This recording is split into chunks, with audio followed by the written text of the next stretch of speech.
الحمد لله نحمده ونستعينه ونستغفره ونؤمن به ونتوكل عليه ونعوذ بالله من شرور أنفسنا ومن سيئات أعمالنا من يهده الله فلا مضل له ومن يضلل فلا هادي له ونشهد أن لا إله إلا الله وحده لا شريك له ونشهد أن محمدا عبده ورسوله صلى الله تعالى عليه وعلى آله وأصحابه وبارك وسلم تسليما كثيرا كثيرا أما بعد فأعوذ بالله من الشيطان الرجيم بسم الله الرحمن الرحيم الذين يأكلون الربا لا يقومون إلا كما يقوم الذي يتخبطه الشيطان من المس ذلك بأنهم قالوا إنما البيع مثل الربا وأحل الله البيع وحرم الربا فمن جاءه موعظة من ربه فانتهى فله ما سلف وأمره إلى الله ومن عاد فأولئك أصحاب النار هم فيها خالدون يمحق الله الربا ويؤتي الصدقات والله لا يحب كل كفار أثيم. اب تک جو درس تھا تقریباً 1.5-2 مہینے سے اور جو آیات ہم نے پڑھی تھی وہ اللہ کے راستے میں خرچ کرنے کی فضیلت سے متعلق کہ اللہ کے راستے میں خرچ کریں، اس سے مال میں برکت بھی ہوتی ہے اور یہ شریعت کا ایک بہت اہم حکم بھی ہے. وہ موضوع الحمدللہ مکمل ہوا اور اب سود کی حرمت سے متعلق کہ سود کتنی حرام چیز ہے اور اس پر کیا کیا عذاب واقع ہوں گے، اس سے متعلق کچھ آیات ہیں. سود کو عربی میں ربا کہا جاتا ہے، ربا. اور ہمارے ہاں ربا سے متعلق، سود سے متعلق مسائل میں اتنی زیادہ جہالت ہے کہ ہر آدمی نے سود کی اپنی کوئی تعریف متعین کی ہوئی اور وہ اسی پر حکم کا مدار رکھتا ہے. جہاں اس کو اس کی خلاف ورزی نظر آئی تو فوراً فتویٰ دے دیتے ہیں کہ بھائی یہ سود ہے، اور بعد اس کے برخلاف ان کے ہاں دائرۂ کار اتنا وسیع ہے کہ کوئی بھی چیز سود نہیں ہے. تو میں انشاءاللہ اس درس سے پہلے تھوڑی سی سود کی تعریف کروں گا، کوشش کروں گا بہت آسان لفظوں میں اور بہت ہی سادہ انداز میں، تاکہ آپ کو پتہ چل جائے کہ سود ہے کون سا معاملہ اور اس بارے میں جو غلط فہمیاں پھیلی ہوئی ہیں ان کی بھی اصلاح ہو جائے.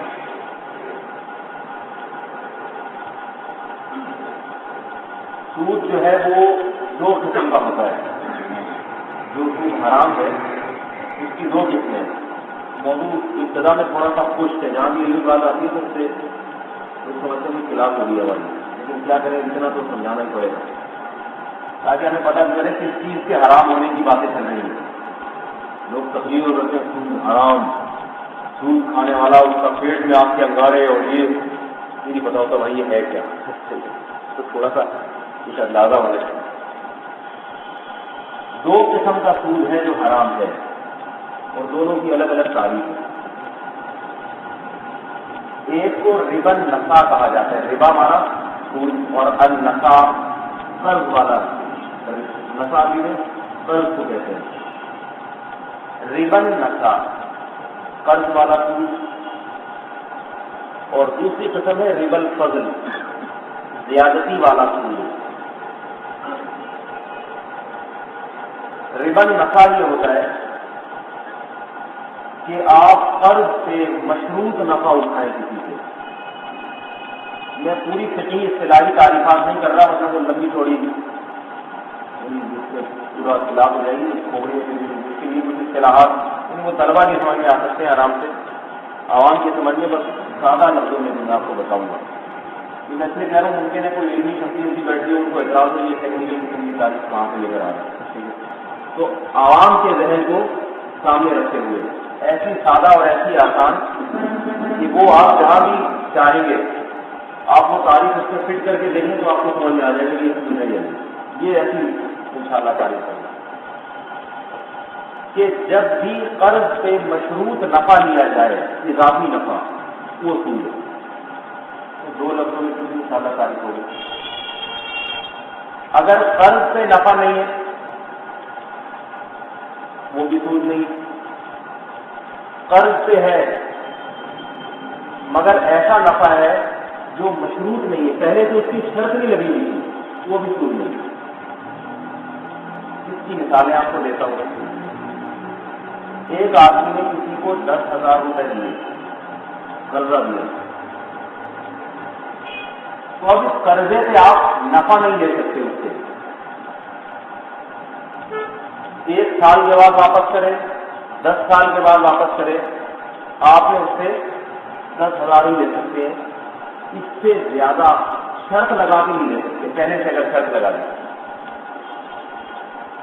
آپ نے کیا کہا بھائی 10,000 روپے یہ قرض ہے، میں یہی لوں گا، پھر اس کے علاوہ کچھ نہیں لوں گا۔ بعد میں جس نے قرض لیا تھا اس نے کہا کہ اس نے مجھ پر احسان کیا ہے، میں اس کو 10,000 کے بجائے 15 واپس کروں گا، یہ بالکل جائز ہے، اس میں کوئی حرج نہیں ہے۔ حالانکہ یہ بھی آپ ایک اضافی نفع لے رہے ہیں، مگر اس کی چونکہ پہلے شرط نہیں لگی تھی، لہٰذا وہ اپنی مرضی سے آپ پر احسان کر رہا ہے، الجزاء والاحسان الا الاحسان، آپ نے اس پر احسان کیا، اس کے لیے جائز ہے کہ آپ پر احسان کریں۔ اگر آپ نے پہلے شرط لگا دی کہ بھائی یہ قرضہ ہے یہ لے لو، لیکن میں 10 سے 11 لوں گا، یہ ہو جائے گا سود، حرام۔ اگر آپ نے شرط لگا دی یہ 10,000 روپے قرض لے لو، لیکن جب تک قرضہ واپس نہیں کرو گے تمہاری موٹر سائیکل میرے استعمال میں رہے گی، یہ بھی سود ہے۔ وجہ اس کی ہے کہ آپ قرضہ بھی واپس لیں گے اور اتنے سال جو اس کی موٹر سائیکل آپ نے استعمال کی ہے وہ میرے بھی میں، یہ جو اضافی چیز ہے یہ بھی حرام ہے، سود ہے۔ البتہ آپ نے کسی کو 10,000 روپے دیے اور کہا کہ تمہارا کوئی بھروسہ نہیں ہے، 10 لے کے بھاگ رہ جاؤ، اپنی موٹر سائیکل گروی رکھوا دو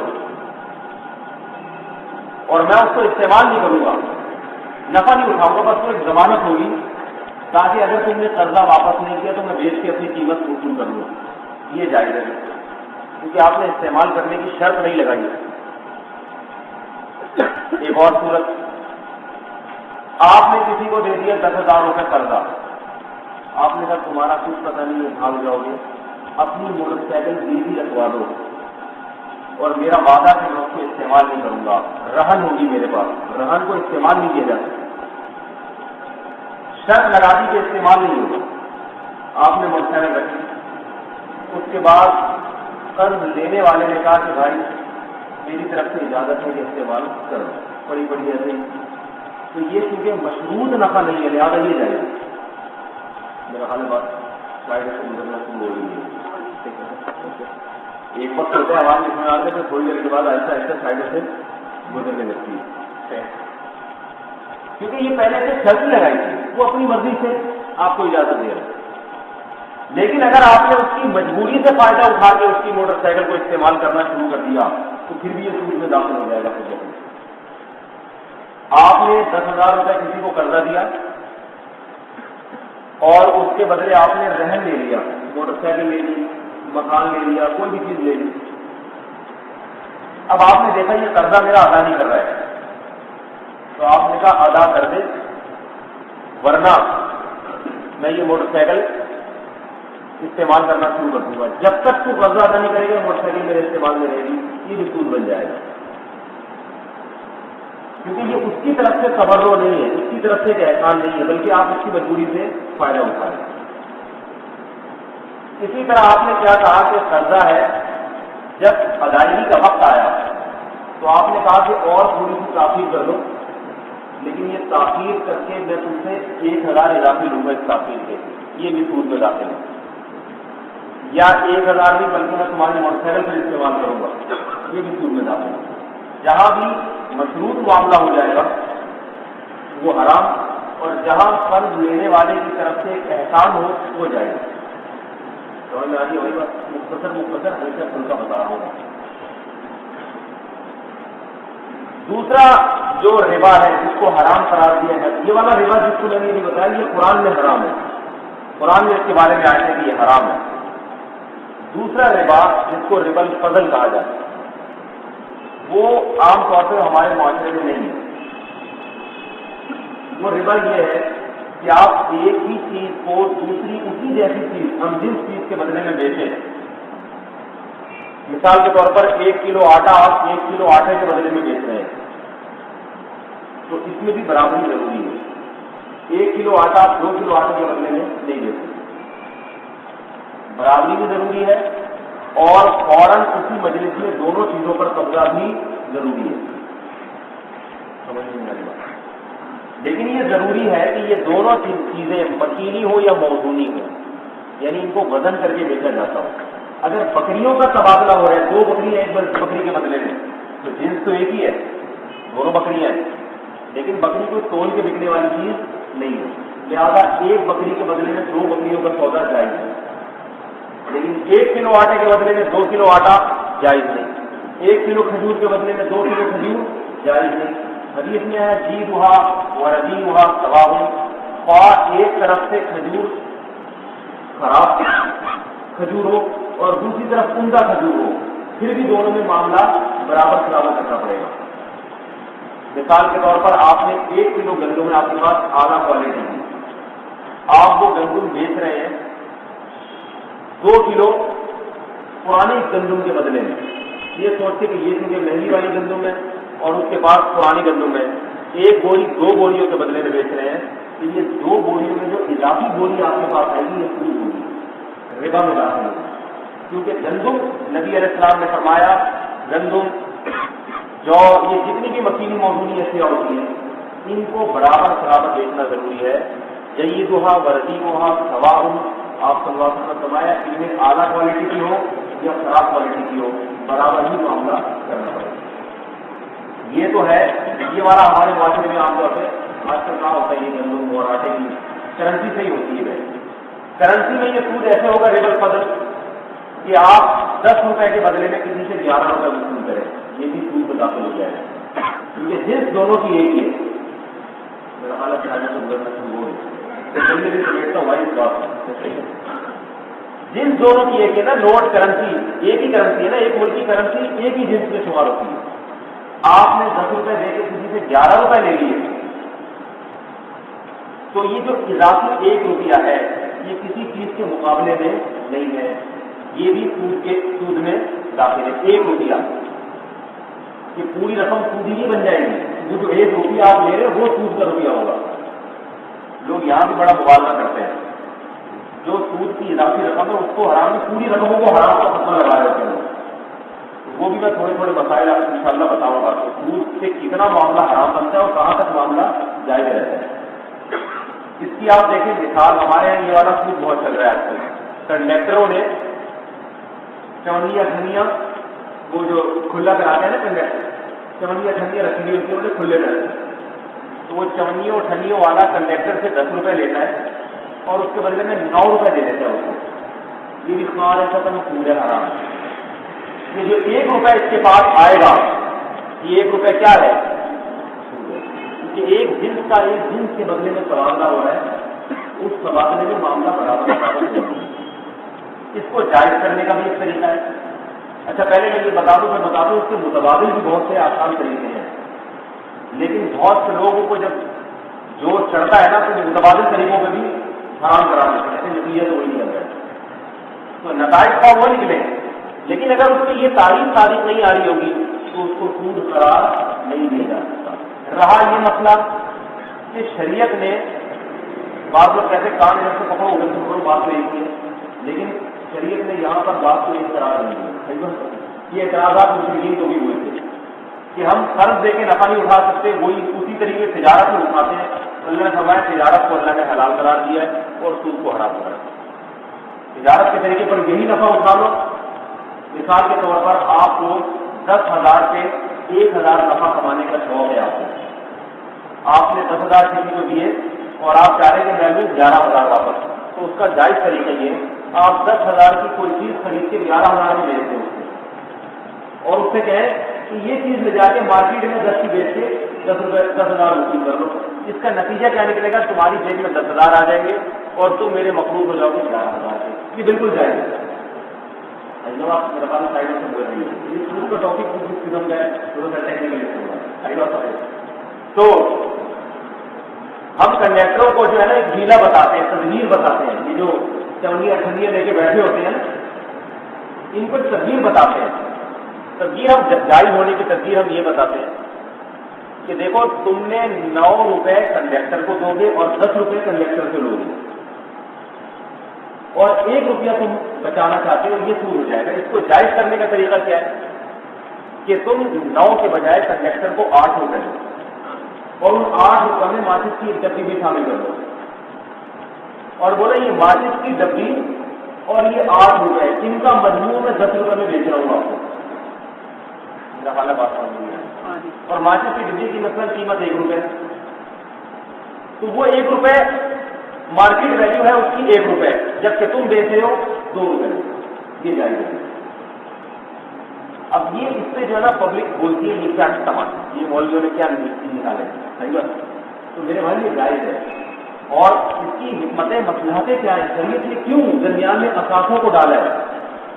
شریعت اصل میں یہ چاہتی ہے کہ جب بھی معاملہ ہو نوٹ کا نوٹ کے بدلے میں نہ ہو، ایسے اثاثے درمیان میں آنے چاہیے، اثاثوں کا لین دین ہونا چاہیے، وہ کسی بھی طریقے سے ڈالو جڑو، اور یہ چھوٹے چھوٹے معاملات جب بڑے پیمانے پر ہوتے ہیں تو پوری معیشت میں زمین اور آسمان کو فرق پڑ جاتا ہے اس سے۔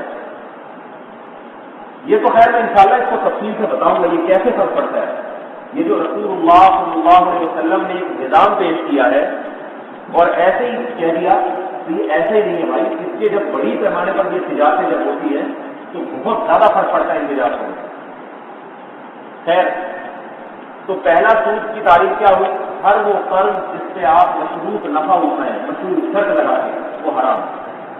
دوسرا یہ کہ جب بھی کرنسی کا کرنسی سے تبادلہ ہو، آٹے کا آٹے سے تبادلہ ہو تو معاملہ بالکل برابر ہونا چاہیے، لیکن ایک ملک کی کرنسی کا اگر دوسرے ملک کی کرنسی سے تبادلہ ہو رہا ہے اس میں علماء کا اختلاف ہے۔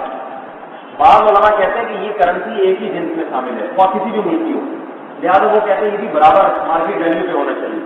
لیکن ہمارے جو علماء ہیں یہاں کے مفتی تقی عثمانی صاحب اور جو بعض علماء ہیں وہ یہ کہتے ہیں کہ ایک ملک کی کرنسی دوسرے ملک کی کرنسی ان دونوں کی جنس میں فرق ہے، لہٰذا آپ یہ نفع کمی بیشی پہ بیچ سکتے ہیں، آپ کی مرضی ہے ڈالر کو لے جا کے جتنے کا چاہے بیچ رہا، شرح کوئی گناہ نہیں ہے۔ آپ بولے کہ ڈالر ہے میرے پاس میں 1 لاکھ کا بیچ رہا ہوں اور اتنا دنیا میں جواب بتاؤں گا، صحیح بات ہے نہ خریدے تو خریدنے والے۔ ہاں البتہ اگر حکومت سے قانون ہے کوئی تو ایک الگ مسئلہ ہے، حکومت کے قانون کی خلاف ورزی کا ہونا ہوگا، لیکن بھارت سود کی تاریخ سے فارغ نہیں ہے۔ میرے پاس بات آ رہی ہے۔ تو قرض سے مشروط نفع اٹھانا کیا ہے بھائی؟ حرام۔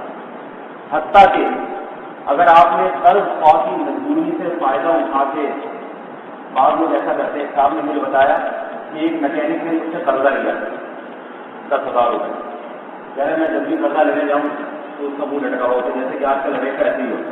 ہمارے سرمایہ کرتے تھے کہ اس زمانے میں قرض دینے والا احمق اور لے کے واپس کر دینے والا وہ اس سے بڑا احمق ہے، یعنی جس نے قرض کسی کو دے دیا وہ تو احمق ہے، اور اگر کسی نے آپ کو حماقت کا ثبوت پیش کرتے ہوئے قرض دے دیا اور آپ نے لے اس کا قرض واپس بھی کر دیا تو اس سے بڑے احمق۔ مطلب یہ ہے، یہ مطلب نہیں کہ واقعی احمق ہے، مطلب یہ کہ اگر آپ نہ بھی کرتے تو کچھ نقصان نہیں تھا آپ کا، کیا کر لیتے؟ آپ اگر واپس کر رہے ہیں تو اس کا مطلب ہے آپ بہت ہی زیادہ ہیں، آپ کو معاشرے میں رہنے کا طریقہ آتا نہیں ہے۔ اس معاشرے میں اگر آپ پیسے لے کے کھا جائیں کوئی پوچھنے والا نہیں ہے اور آپ پھر بھی واپس کر رہے ہیں، اس کا مطلب ہے آپ کو معاشرے کا حالات کا پتہ ہی نہیں، آپ اتنے سادہ اتنے بیوقوف ہیں آپ کو پتہ ہی نہیں ہے کیا کر رہی ہے۔ آپ ایسے بیوقوف 50,000 قرضہ لیے واپس بھی کر دیا، واپس کی بات تو ہے آپ کو بچ کے بھی دنیا چل کیسے رہی۔ تو خیر انہوں نے ایک میکینک کو قرضہ دیا 10,000 روپئے۔ اب کہہ رہے وہ میکینک جو ہے نا میں جب اس کے پاس جاؤں تو وہ کیا کرتا اپنی گاڑی میں ہے میں اس کو ٹھیک کر کے دے دوں، میں جا رہا ہوں گاڑی ٹھیک کروا دوں، وہ بیچارہ مجبور ہے ٹھیک ہی تو کرے گا، اگر نہیں کرے گا تو اس کو پتہ ہے قرضہ مانگ لے گا، تو یاد رکھو یہ بھی سود ہے۔ جتنا آپ اس سے نفع لے رہے ہیں نا گاڑی ٹھیک کروا رہے ہیں اس کی مجبوری سے فائدہ اٹھا کے، یہ بھی حرام۔ شریعت اس کی تو اجازت دیتی ہے کہ اس کو گریبان سے پکڑ کے اس سے جیب سے پیسے کھینچو، نکالو، اس کو کھانے میں بند کراؤ، اس کو گنڈوں سے پٹواؤ، لیکن اس کے علاوہ کوئی اور کام نہیں آپ اس سے لے سکتے. پیسے جتنے دیے وہ اتنے نکلوائیں آپ، اس کے علاوہ اور کوئی کام نہیں کرتے. لیکن لوگ یہ کام نہیں کرتے گنڈوں سے پٹوانا، ویسے اس کی مجبوری سے فائدہ اٹھا کے دوسرے کام اس سے نکلواتے ہیں. یہ جائے گا. یہ بھی جب ہے جب پٹوانا بھی جب ہے جب وہ بیچارہ اس کے بعد گنجائش ہو لے گی. اگر وہ ہے ہی نہیں تو کہاں سے نکالو گے؟ ٹھیک ہے. تو یہ ہے، یہ خوب اچھی طرح یاد رکھیں. دوسری بات یہ کہ سود کا جو متبادل ہے، اچھا یہاں ایک مسئلہ اور بھی بتا دوں کہ سودی لین دین یہ حرام ہے.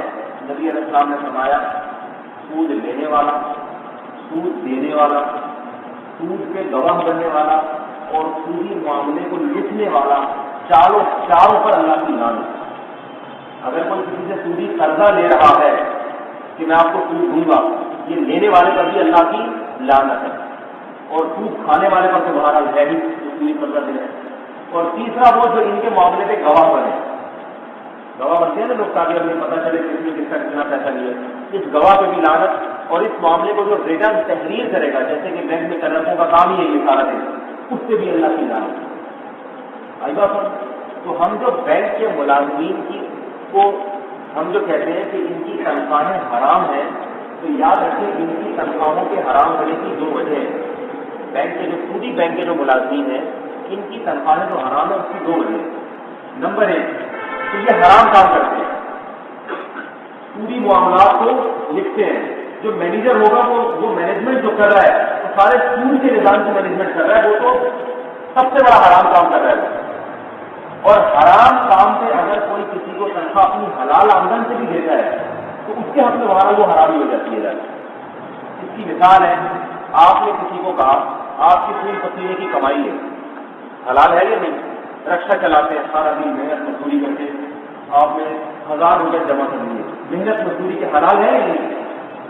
اب آپ نے ایک آدمی سے کہا کہ بھائی تو ایسا کر، یہ 1000 روپئے میرے لیے کافی نہیں ہو رہے، فلاں بنتا ہے تو اس کی جیب سے موبائل چوری کر کے لیا اور چوری کر کے مجھے لا کے دے دیں، اس کا میں تجھے 1000 روپئے کمیشن دوں گا. چور لے کر آ گئے، آپ اس کو 1000 روپئے کمیشن دے رہے ہو، اپنی حلال آمدن سے دے رہے ہو، لیکن یہ چور کی جیب میں جا کے کیا بن جائیں گے؟ بولے گا بھائی سب کی آواز ہو جائے گی، کیا حرام بن جائے گا. حالانکہ یہ حلال آمدن ہے، لیکن چور کی جیب میں جا کے یہ کیا بن جائیں گے؟ حرام. کیونکہ چور کو جس کام کے عوض میں دیے جا رہے ہیں وہ کام چور کا صحیح ہے، چوری کے عوض میں. مسئلہ سمجھ میں آ گیا؟ کام حرام ہے اس لیے اس کی آمدن حرام تھا، وہ حلال پیسے سے دی جا رہی ہے. بعض دفعہ معاملہ الٹا ہوتا ہے،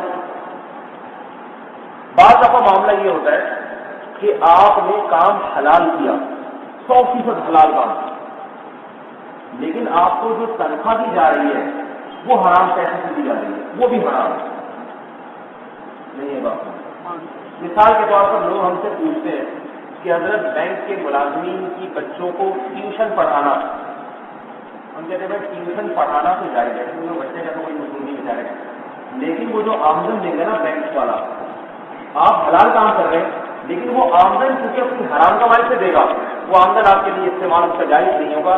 لہٰذا بینک والے سے کہیں کہ بھائی کہیں اور سے پیسے لے لی مجھے اپنی آمدن سے ملے، پھر جائز ہو جائے گا.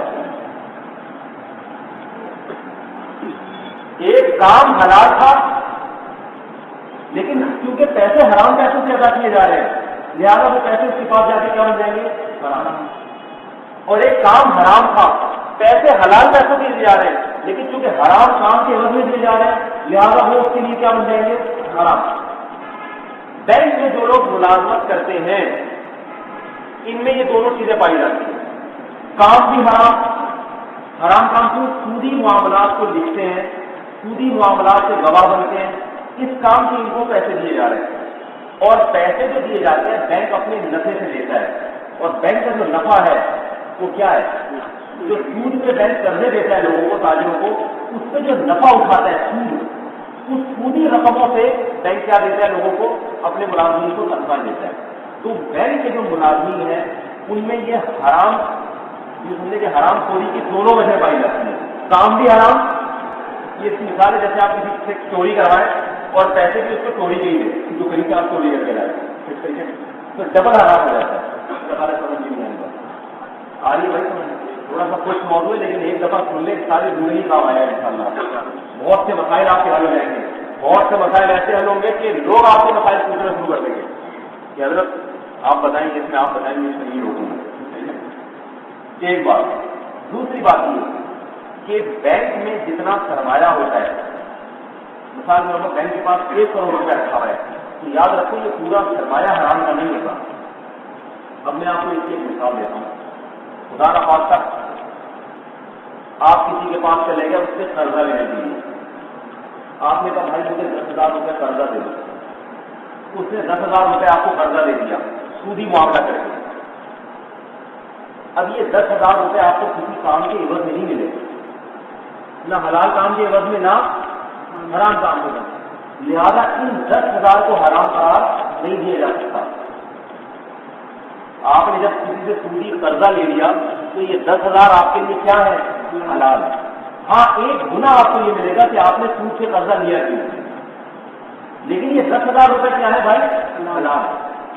جب آپ ان 10,000 کے 12,000 اس کو لوٹاؤ گے جو مالک ہوگا تو اس مالک کے لیے بھی یہ 12 کے 12 پورے حرام نہیں ہو جائیں گے. 10 تو اس کے حلال رقم تھی جو واپس آ رہی ہے, ان میں اضافی 2,000 اس کے لیے حرام ہوں گے. ہماری جو عوام کیا کرتی ہے مسائل سے واقع نہیں تو پوری رقموں کو حرام.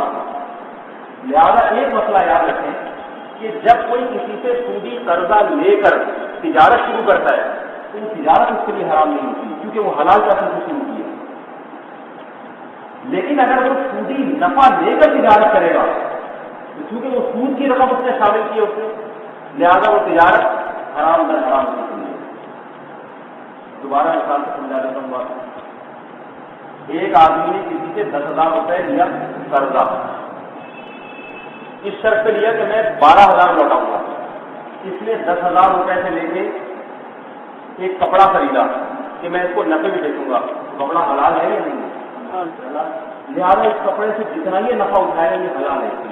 گناہ بس اس کو کیا ہوا کہ یہ سودی معاملہ کیا اور گناہ بھی بہت بڑا گناہ ہوا, لیکن اس گناہ کے آثار اس کی تجارت سے ظاہر نہیں ہوئی. تو بے برکتی ہو جائے اللہ کی طرف سے غلط بات. فقہی لحاظ سے کوئی کام اس کا تجارت کے کسی بھی معاملے کو حرام قرار نہیں دیں گے. آئی بات ہوں. ہاں یہ ضرور چاہیے کہ تم نے ایک لانتی عمل کیا, سود سے قرضہ نہیں لیا, لیکن وہ رقم چونکہ حلال تھی اس رقم میں حرام ہونے کی کوئی وجہ نہیں, کیونکہ وہ رقم کسی کام کے عوض میں نہیں دی گئی ہے.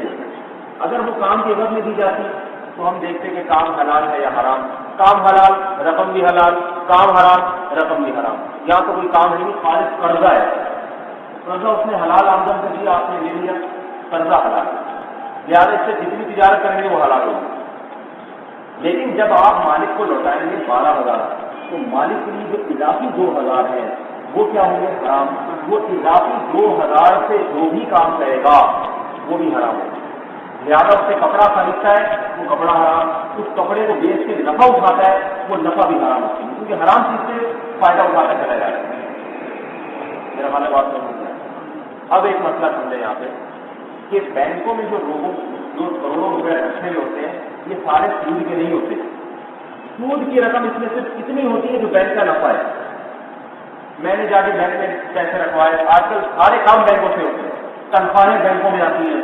آپ کے پاس ذرا سے پیسے آئے, آپ نے جا کے پیسے رکھوا دیے, حلال آمدن رکھوائی. آپ کا اپنا کاروبار ہے, بزنس سے حلال ہے, حلال رقم لے جا کے آپ نے کیا رکھوا دی بینک میں. تو بینک میں جو اربوں خربوں کا سرمایہ ہوتا ہے وہ سارا حلال کا ہوتا ہے, حرام کا نہیں ہوتا. حرام صرف اتنا ہوتا ہے اس ارب روپے سے بینک قرضہ دے کے جو 2%, 3% نفع اٹھائے گا وہ ہوگا حرام, اور وہ رقم بہت ہی تھوڑی ہوتی ہے کل سرمایہ کے مقابلے میں.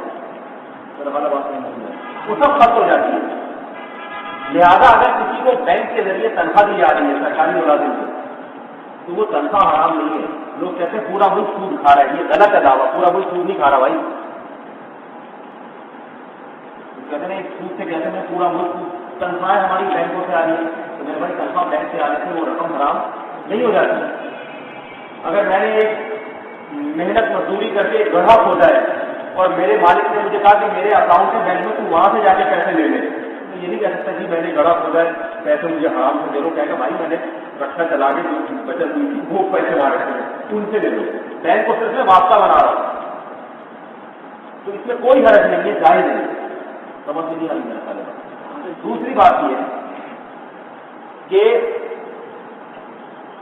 یہ تو یعنی جو اکثر رکھنے ہیں نا بینک میں وہ حلال پڑی ہوئی۔ دوسری بات یہ لوگ یہ بھی کہتے ہیں کہ یہ کمپنیاں جتنی ہیں سب سود پہ چل رہی ہیں، ہمارے کپڑے سارے سودی ہیں، ہمارے جو ہے نا روٹی ہم سودی کھا رہے ہیں، پوچھو بھائی کیوں کھا رہے ہیں؟ کہہ رہے یہ کمپنیاں ساری بینکوں سے سودی قرضے لیتی ہیں اور سودی قرضے لے لیتے کمپنی بنا کے سب سود کھا رہے ہیں۔ اللہ کے بندے سودی قرضہ سود نہیں ہے، سود اس رقم کو کہتے ہیں جو کمپنی بینک سے جب 1 کروڑ روپے یا 1 ارب روپے کمپنی نے لیے تو سود اس رقم کو کہیں گے جو کمپنی بینک کو دے گی، وہ کمپنی کے پاس نہیں آ رہا، وہ تو بینک کے پاس آ رہا ہے، کمپنی تو سود سے بالکل پاس ہے، تو وہ سود ہی کر دیں گے۔ تو کمپنی کا سود شامل کا ہو رہا ہے، شامل جب ہوگا جب کمپنی سود لے لوگوں سے، کمپنی تھوڑی لے گی، انشورنس کمپنی سود لیتی ہے، عام کمپنیاں جتنی چل رہی ہیں وہ کسی کی بھی کپڑا بنانے کی کمپنی ہے، ٹیکسٹائل مل ہے، آٹا یہ شوگر مل ہے، یہ ساری کمپنیاں بینک سے سودی قرضے تو لیتی ہیں مگر سود نہیں لیتی بینک سے، سود تو جب لینا جب یہ بینک کو پیسے دے اور کیا سود دیا، یہ تو بینک سے پیسے لے کر بینک کو سود دیتی ہے، جو حرام رقم ہے وہ بینک کے اکاؤنٹ میں جا کے شامل ہوتی ہے، کمپنیوں کے پاس نہیں آتی۔ لہٰذا یہ کہنا غلط ہے کہ جتنی کمپنیاں چل رہی ہیں ساری سود پہ چل رہی ہیں اور ہم سب سود کھا رہے ہیں، یہ 100% غلط دعویٰ ہے۔ یہ سود کی تاریخ میں نے شروع میں اس لیے کر دی کہ ہر چیز میں اعتدال کا رہنا ضروری ہے۔ ہماری قوم جب سود کو حرام قرار دیتی ہے تو قسطوں کا کاروبار بھی حرام اور جناب یہ بھی حرام وہ بھی حرام، پورا ملک سود کھا رہا ہے، پھر آنکھوں میں دیے کا نکالتے ہیں کیونکہ سود سے بچنا ہمارے لیے ممکن تو ہے ہی نہیں، لہٰذا اب بینک میں پیسہ رکھوا کے بینک کو قرضہ دے کے اس کو بھی سود کھانا شروع کرو، اس کو کہتے ہیں آسمان سے گرا کھجور جائے گا، بارش سے بھاگا پر نالے کے نیچے کھڑا ہو گیا، بارش سے بچوں گا۔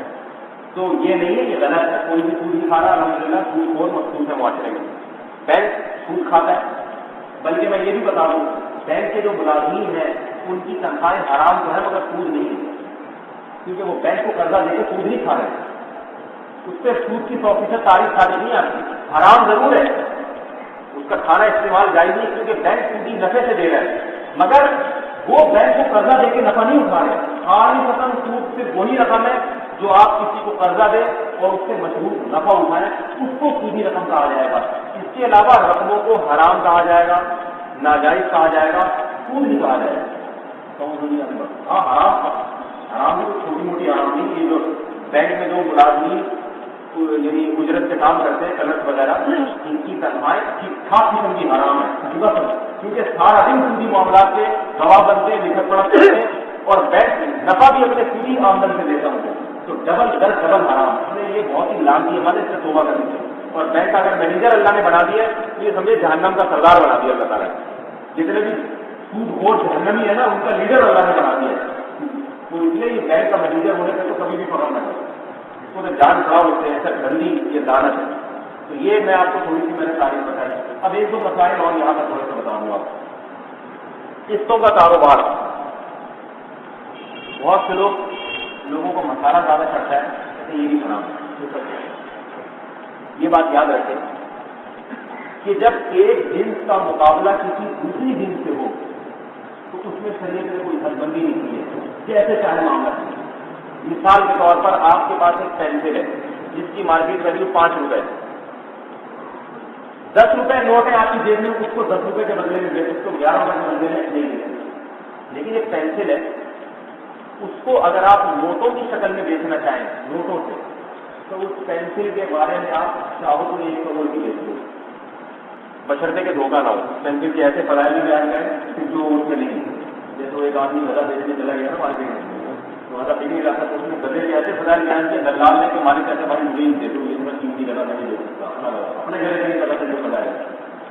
پینسل آپ کی جیب میں، آپ نے کہا مارکیٹ ویلیو 500 روپے، میں اس کو 5 لاکھ میں بیچوں گا، اس کو نہ پوجا کچھ بھی نہیں۔ اگر کوئی بیوقوف دے دیتا ہے 5 لاکھ تو آپ کھائیں حلال، آپ بیوقوف بنانے کی کوشش نہ کریں، خود سے بن جائے یہ اللہ کی طرف سے، کیوں خرید رہے بھائی؟ اب کسی بھی وجہ سے خرید رہا ہے، یہ بلہ جو ہے نا دنیا داد کا بلہ ہے، یہ عمران خان نے اس کو شفقت سے اس کے سر میں آپ کے رہا یہ گدا جناب اس پہ قائد اعظم ایک دفعہ سوال ہوئے. اب بتاؤ قائد اعظم جس جگہ پہ سوال ہو 5 لاکھ کا بگڑ نہیں بگڑا. آپ والے کو کم نہیں لیں گے اس کو دار کرنے کے لیے. آپ والے لیں گے نون والے نہیں لیں گے. تو کاف والے کو 5 لاکھ کا لیں گے. کسی وجہ سے لے لیں ان کی مرضی. اس میں شریعت نے کوئی حد بندی نہیں کی. آپ کی چیز ہے جھوٹ نہ بولے اس کے عیب کو چھپائے نہیں.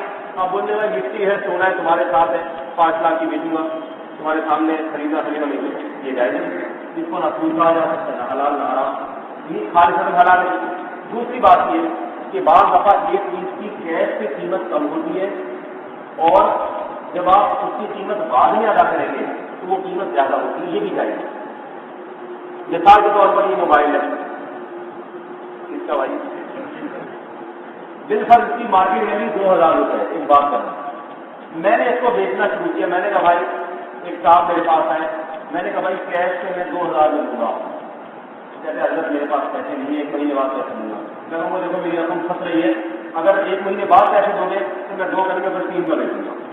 میں نے لو ورنہ پتا ہوا تو کہتے چلو میں 3 میں خریدا. یہ بالکل جائز ہے کیونکہ مجھے پہلے بھی اختیار تھا میں 3 میں بیچوں 4 میں بیچوں 10 میں بیچوں 8 میں بیچوں. اسی طرح میں یہ بھی کہہ سکتا ہوں یہ میں 2000 میں بیچ رہا ہوں. وہ کہتے ہیں حضرت 2000 میں تو غریب آدمی ہوں میں آپ کو جو ہے نا 50 روپے ہر مہینے دے سکتا ہوں. تو میں کہتا بھائی یہ تو سال لگ جائے گا اس قیمت کی وصولی میں. پھر 2 کے بجائے میں 8000 میں بیچوں گا قسطوں پہ اگر میں مجھے دیتے ہر مہینے 50 روپے دے دیا کرو لیکن اس کی قیمت کیا ہے وہ راضی ہو جاتا ہے. بالکل جائز ہے کوئی حرج نہیں ہے. میرا خیال ہے بات نہیں.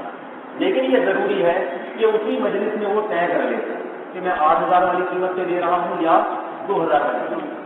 یہ معاملہ اس وقت بنے گا کہ میں نے کہا بھائی 2 قیمتیں اس کی کیش والی 2000 اور قسطوں والی 8000. وہ یہ کہے کہ میں نے دونوں میں سے ایک قیمت پہ خرید لیا. اگر میں ابھی گھر جا رہا ہوں اگر ابھی پیسے لا کے دے دوں تو 2000 لا کے دے دوں گا. لیکن اگر میں ابھی نہیں آیا تو سمجھ لینا کہ میں پھر 8000 لے کر آؤں گا. اب یہ معاملہ سود بن جائے. وجہ اس کی یہ کہ وہ اب آپ کا مقروض ہو گیا 2000 کا.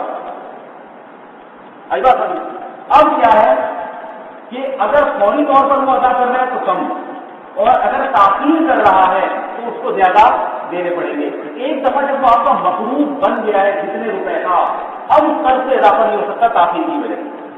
پہلی صورت میں تو بنا ہی نہیں نا. اس کو آپ اختیار ہے دونوں میں سے ایک سودے کو قبول کرو. اس نے قبول کر لیا 8000 والا سودا تو 8000 سے دے. قبول کر لیا 2000 کیش والا سودا 2000 دے. میرا خیال بات نہیں. دوسری بات آپ نے یہ بیچا آپ نے کہا بھائی کیش قیمت ہے اس کی 2000 قسطوں پہ 8000 لگوں گا. اس نے کہا ٹھیک ہے میں کیش میں خرید رہا ہوں مجھے دو میں بھی دوسرے جا کے پیسے لے رہا ہوں. میں نے خرید لیا آپ نے سودا کیا موبائل کو پکڑا دیا. ہاں میں کل پیسے لا کے دے دوں گا ابھی تو کھلے نہیں ہے میرے پاس. اگلے دن آپ اس کے گھر جائیں دروازہ کٹتا ہے بندہ شاٹ جیسے کہ آج کل ہوتا ہے بندہ ہو گیا شاٹ. اب آپ دھکے کھاتے پھرے میرے پیسے لے کے بھاگا.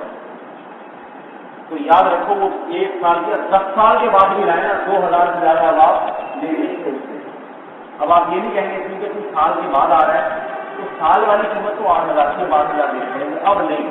وجہ اس کی ہے کہ جب آپ نے موبائل اس کے ہاتھ میں تھما دیا تو وہ آپ کا ہو گیا مقروض 2000 کا اور قرض پہ نفع اب آپ نہیں لے سکتے. قرض پہ نفع سے زبردستی مجبور نہیں کر سکتے. اب آپ کو ذریعے یہ اختیار دیتے ہیں یا تو مار پیٹ کے اپنے پیسے نکلواؤ یا اس کو مہلت دو فی سبیل اللہ. لیکن اس 2000 سے 1 روپیہ بھی زیادہ نہیں دے سکتے آپ. میرا خیال بات نہیں ہے. دوسری بات یہ آپ نے کہا بھائی کیش قیمت ہے 2000 اور قسطوں پہ ہے یہ 8000 کا. قسطوں پہ بھی مختلف ریٹ ہے. 1 سال کی قسطوں پہ 8000 2 سال کی قسطوں پہ 12000. آپ 2 سال والا رکھو 1 سال آپ ابھی اگریمنٹ کرو سب جائز ہے. اس میں جناب 3 سال والا معاملہ کر لیا آپ نے 16000 میں لے رہے ہیں. 3 سال والے جو مجھے ہے یہ آپ کا پہلی چیز پسند آ رہا ہے. جب قبول کر دیا نہیں ہے آپ قبول کر لیا اب وہ ہو گیا 16000 کا مقبول. اب زمین آسمان ادھر سے ادھر ہو جائے اس 16000 میں کمی جاتی ہے. اب اگر وہ پہلے لے کر آئے تو ایسا نہیں ہو سکتا. ضعف تو کہا جاتا ہے ایک ابھی لے لے کمی کر لے یہ نہیں جائے.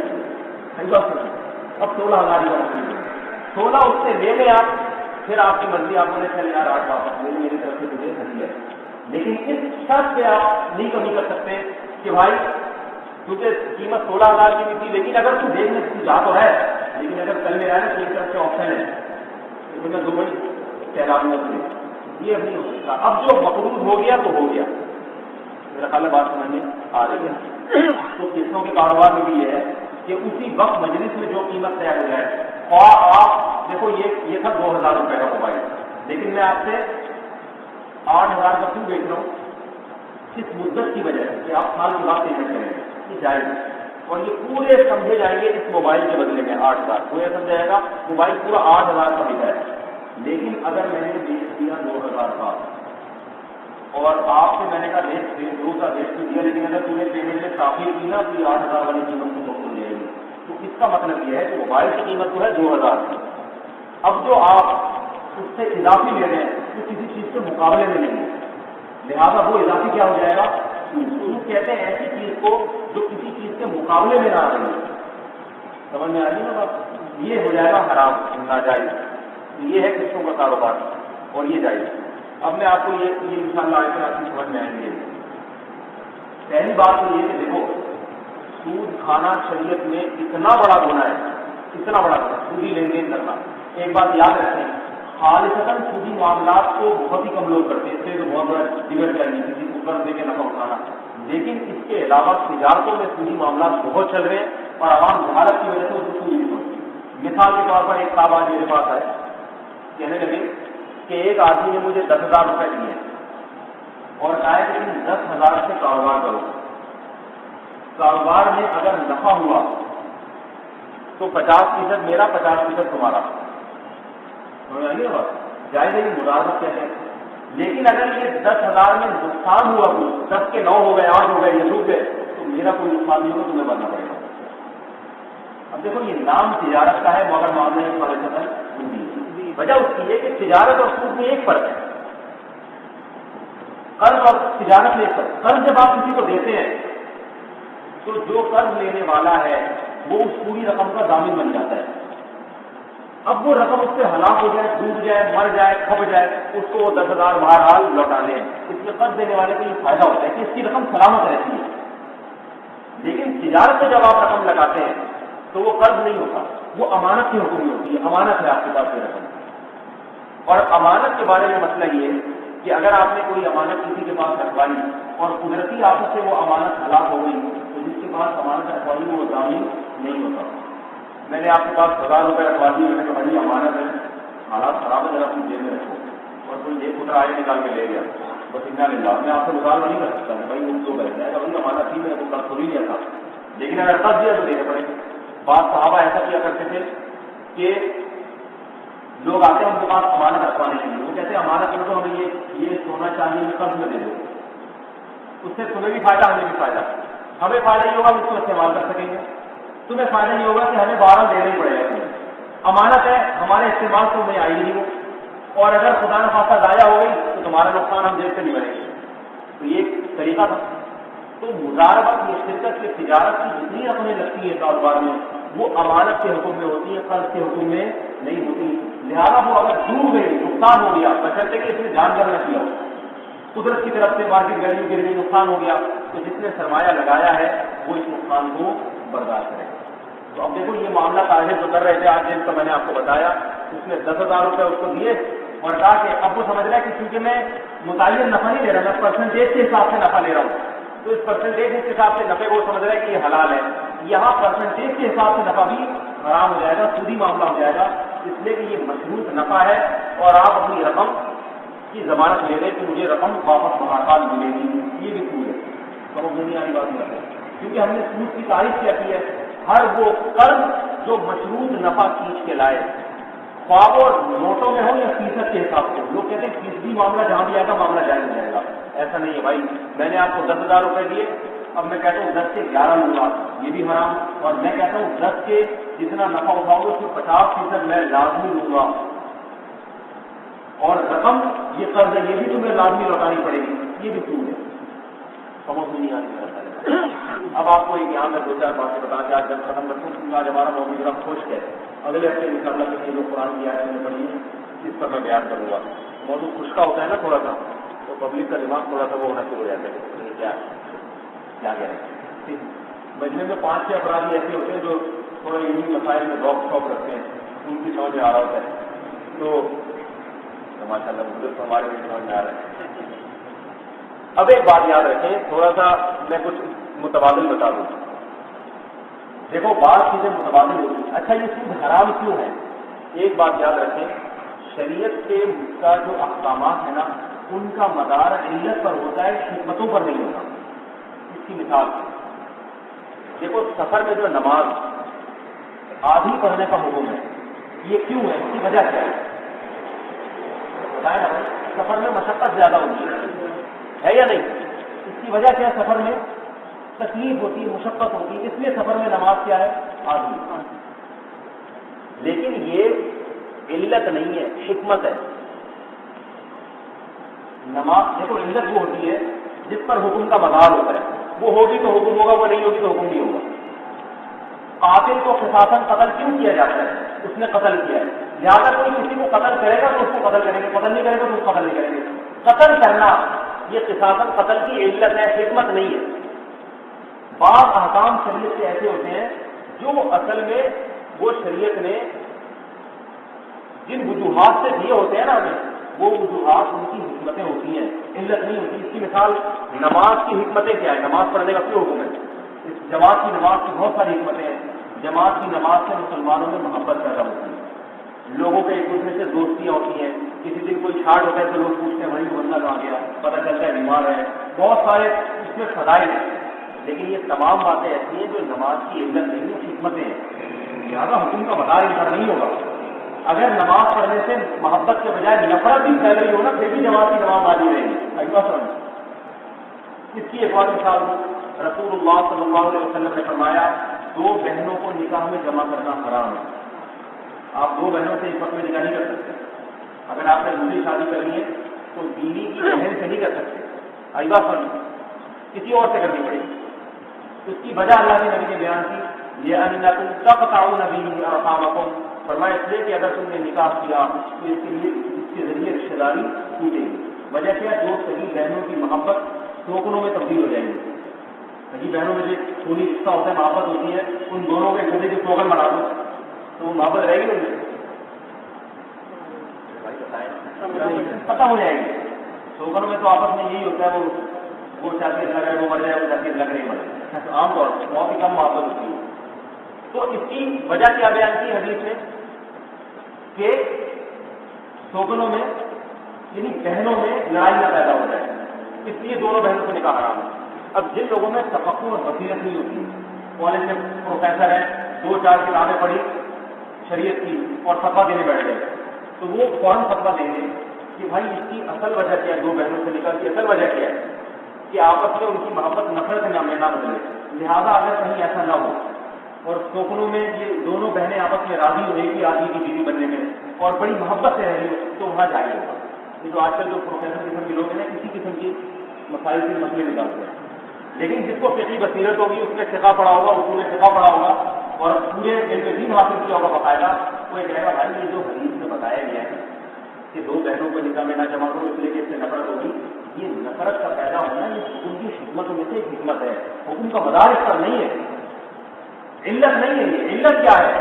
قرآن نے منع کیا ہے کہ ان تجمعوا بین الاختیین، کہ تم پر حرام ہے کہ 2 بہنیں ایک نکاح میں جمع کرو، اور اس میں کوئی حکمت نہیں ہے. 2 بہنیں نکاح میں جمع کرنا، ایک ہی شخص کے لیے ایک وقت میں 2 بہنوں سے نکاح کرنا عزم قرآن حرام ہے. حدیث میں جو وجہ بیان کی گئی ہے وہ اس حرام ہونے کی دیگر وجوہات میں سے ایک وجہ ہے. یہ نہیں ہے کہ وہ وجہ نہیں ہوگی تو حرام ہے، اور بھی بہت ساری وجوہات ہیں جن کو حدیث میں بیان نہیں کیا گیا. اس لیے پوری امت کا اجماع ہے کہ 2 بہنوں سے نکاح میں اگر کتنے ہی فوائد ہو اور دونوں ہنسی خوشی زندگی گزارنے پر راضی ہو ہی جائیں تب بھی 2 بہنوں سے نکاح حرام ہے، گناہ کبیرہ ہے. ایک وقت میں دوسری بہن سے اگر آپ اس سے نکاح کریں گے نکاح گناہ کی نہیں ہوگا. پوری امت کا اس پر اجماع. ایک اور مثال میں دیتا ہوں آپ کو. قرآن مجید میں آتا ہے کہ تم پر تمہاری مائیں حرام ہے، بیٹیاں حرام ہے، جن سے نکاح حرام ہے. اس کی پوری طویل اللہ نے فہرست بیان کی ہے. اس میں آگے چل کے آتا ہے وَرَبَائِبُكُمُ اللَّاتِي فِي حُجُورِكُمْ، تمہاری گود میں پلنے والی جو بیٹیاں جو ان عورتوں سے ہوں جن کی رخصتی ہو چکی ہے، یعنی تمہاری سوتیلی بیٹی ہے، آپ نے کسی عورت سے شادی کی، اس کی بیٹی ہے جو کسی دوسرے شوہر سے ہے، وہ شوہر نے یا تو طلاق دے دی یا وہ مر گئے، تو اللہ فرماتے ہیں وہ تمہاری بیٹی ہے تو نہیں ہے، لیکن تمہاری گود میں ظاہر جب آپ کسی سے شادی کریں تو اس کی بیٹی بھی آپ کے پاس آئے گی، تو اللہ فرماتے ہیں یہ بیٹیوں سے نکاح بھی تم سے کیا ہے؟ حرام، بشرطے کہ رخصتی ہو گئی، یعنی ایک عورت سے اگر آپ کا نکاح ہوا تو اس کی بیٹی سے نکاح بھی حرام نہیں ہے، اگر آپ طلاق دے دیں تو اس کی بیٹی سے نکاح کر سکتے ہیں، لیکن کسی عورت سے نکاح ہوا اور اس عورت کی رخصتی بھی ہو گئی تو اب آپ اس عورت کی بیٹی سے تا قیامت نکاح نہیں کر سکتے، یعنی اس عورت کو طلاق دینے کے بعد کیونکہ وہ آپ کی تو تیری بیٹی بن گئی ہے، میرا خیال بات نہیں ہے، لیکن قرآن نے یہاں کہا ہے کہ تمہاری گود میں پلنے والی وہ بیٹیاں جو ان عورتوں سے ہو جن عورت سے یعنی جس عورت کی رخصتی ہو گئی وہ بیٹیاں بھی تم سے حرام ہیں۔ اب اگر جو ظاہر بھی عالم ہوگا جس کو پتہ نہیں ہوگا مسائل کا، وہ کہے گا قرآن کہتے ہیں تمہاری گود میں پلنے والی بیٹیاں جن کی ماؤں کی رخصتی ہو گئی وہ حرام ہے، اس کا مطلب ہے اگر کسی عورت سے شادی کی اور اس کی بیٹی کو گود لے کے نہیں پالا تو وہ حلال ہے، یہی بظاہر سمجھ میں آتا ہے نہیں آپ اچھا گود لے کے پال نہیں، تو یاد رکھیں یہاں بھی جو یہ قید لگی ہے یہ بھی علت نہیں ہے، علت رخصتی ہے، اگر رخصتی ہو گئی تو اس عورت کی بیٹی آپ پر حرام ہو گئی ہمیشہ کے لیے، بلکہ رخصتی کے بجائے یہ بھی مسئلہ یاد رکھیں ایک آدمی نے خدا نخواستہ کسی عورت سے اگر ناجائز تعلقات پیدا کر لیے ہیں تو اب وہ اس عورت کی بیٹی سے تا قیامت نکاح نہیں کر سکتا۔ کتنے واقعات ہیں، ایک عورت سے زنا بھی کرتے ہیں پھر اس کی بیٹی سے شادی کرتے ہیں، حرام ہے، نکاح نہیں ہوتا ہے، گناہ کبیرہ ہے۔ جب کسی عورت سے خدا نخواستہ زنا ہو گیا تو اب اس عورت سے تو شادی ہو سکتی ہے جس سے زنا ہوا ہے، لیکن نہ اس کی ماں سے شادی ہو سکتی ہے نہ اس کی بیٹی سے شادی ہو سکتی ہے، آئیگا سمجھ میں، بلکہ زنا تو دور کی بات۔ اب یہ مسائل اب کیا کریں گے بتانے پڑتے ہیں، خدا نہ خواستہ کسی عورت کو اگر شہوت سے ہاتھ لگا دیا کسی آدمی نے مرد نے تو اب بھی اس عورت کی بیٹی سے اور اس کی ماں سے کبھی بھی نکاح نہیں کر سکتا، سمجھ آ رہی ہے بات؟ اور یہ بھی مسئلہ یاد رکھیں، آج کل یہ بہت اہم مسئلہ ہے کہ نکاح کے بعد آپ کی شادی ہو گئی، علماء نے سختی سے منع کیا ہے کہ ساس کے ساتھ بغیر کسی بھائی سے مسافہ کرنا جائز نہیں ہے۔ اگر کسی نے ساس سے مسافہ کیا اور خدا نہ خواستہ شہوت پیدا ہو گئی تو یاد رکھیں اس ساس کی بیٹی آپ پر ہمیشہ کے لیے حرام ہے، یعنی بیوی سے نکاح بیوی حرام رہی ہے۔ یہ جو سسرالی رشتے ہوتے ہیں ان میں بہت احتیاط کی ضرورت ہے، لہٰذا ساس سے آپ سر پہ پیار کروائیں لیکن سر پہ کوئی ٹوپی ہونی چاہیے یا بال ہونے چاہیے، جلدی آدمی کے لیے جائے گی۔ بعض علاقوں میں دستور ہے ساس کے دامادوں کو لپٹ جاتی ہے، حج کر کے آئے میرا داماد لپٹ جاتا ہے، حرام ہے، گناہ کبیرہ ہی، تو خدا نہ خواستہ جانبین میں پہلی شہوت پیدا ہو گئی تو ساس کی بیٹی اس داماد سے ہمیشہ کے لیے حرام ہے۔ اسی طرح سسر اور بہو میں خدا نہ خواستہ زبان سے بولتے ہوئے بھی ڈر لگتا ہے، خدا نہ خواستہ سسر بہو میں کہیں ایسا تعلق پیدا ہو گیا تو وہ سسر کا جو بیٹا ہے وہ بہو پہ ہمیشہ کے لیے حرام ہو جائے گا۔ شریعت نے یہ اس کی اجازت نہیں ہے کہ کسی عورت سے بھی آپ خواہش پوری کریں پھر اس کی بیٹی، جب وہ عورت ہو گئی تو اس کی بیٹی پھر آپ کے لیے ہمیشہ کے لیے حرام ہو۔ یہ جو بہو کو بیٹی کہا جاتا ہے اسی وجہ سے کہا جاتا ہے کہ یہ آپ کے بیٹے کی بیوی ہے، اور جب آپ کے بیٹے کی بیوی ہے تو آپ کا اس سے نکاح ہمیشہ کے لیے حرام ہو گیا۔ تو یہاں یہ مسئلہ یاد رکھیں، اب یہاں بھی حکم کا مدار ہے علت پر، حکمت پر نہیں۔ اگر آپ اس کی بیٹی کو گود لے کے نہ بھی پالیں تو کسی عورت سے جب رخصتی ہو گئی تو اس کی بیٹی آپ کا ہمیشہ کے لیے حرام ہو۔ تو یہاں بھی یاد رکھیں سود کے مسائل میں سود کو حرام قرار دینے کی کچھ حکمتیں ہیں۔ شریعت نے سود کو ظاہر ہے کسی وجوہات کی بنیاد پہ حرام قرار دی، اس سے استحصال ہوتا ہے، امیر سے امیر کا ہوتا چلا جاتا ہے، غریب کا ہوتا چلا جاتا ہے، مگر یہ ساری حکمتیں ہیں، حکم کا مدار ان حکمتوں پر نہیں ہے۔ حکم کا مدار اس قرآن کی آیت پر ہے جس میں سود کو حرام قرار دیا، لہذا جہاں سود کی تعریف صادق آئے گی خواہ وہاں یہ حکمتیں نہ بھی پائی جائیں وہ حرام ہوگا، اور جہاں سود کی تعریف نہیں صادق آئے گی وہاں یہ حکمتیں پائی بھی جائیں پھر بھی وہ معاملہ حلال رہے گا۔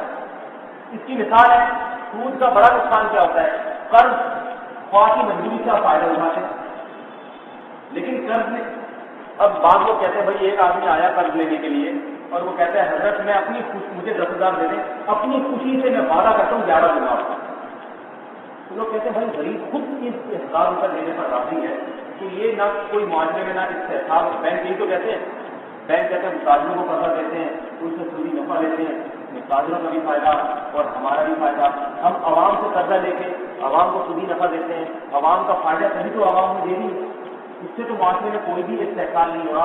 تو یاد رکھیں یہ بینکوں کا دعویٰ غلط ہے. ہم ان کو جواب میں کہیں گے کہ بھائی معاشرے کا استحصال ہو یا نہ ہو, یہ ساری حکمتیں ہیں, یہ نہ بھی پائی جائیں تو بھی جب سود حرام ہے, سود کی تعریف اگر تعریف آئیں گی تو وہ کبیرہ گناہ ہے, حرام کا حرام ہے. اور تجارت کے ذریعے آپ غریب کو بالکل لوٹ لیں. غریب کو آپ ایک پینسل 5 لاکھ میں بیچیں, دیکھو غریب کا دیوالی ہو رہا ہی ہوگا, لیکن نہیں جائے گا بچہ کہ اس کو ٹوپی نہ بنایا نہ بولے, وہ اپنی دیوالی کرا دی ہے. آپ مزاربت کی بنیاد سے 1 لاکھ روپے کسی کو دیتے ہیں, دیکھو بینک 1 لاکھ روپے دیتا ہے تو 2,000 روپے لیتا ہے, تو اس میں تو استحصال کم ہے عوام کا.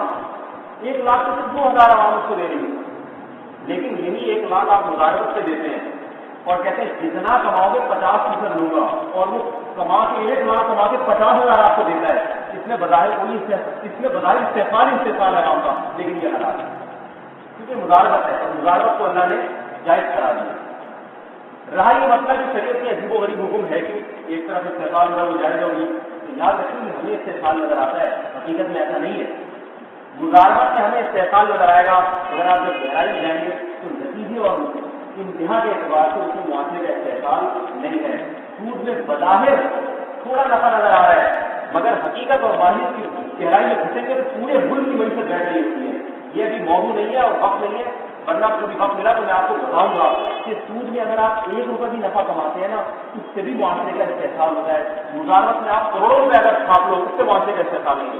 لیکن یہ بڑی باریک بات ہے, عوام کی سمجھنے کے لیے نہیں آتی, اور یہ موضوع بڑا خشک ہے. پھر کبھی موقع ملا تو انشاءاللہ بتاؤں گا میں.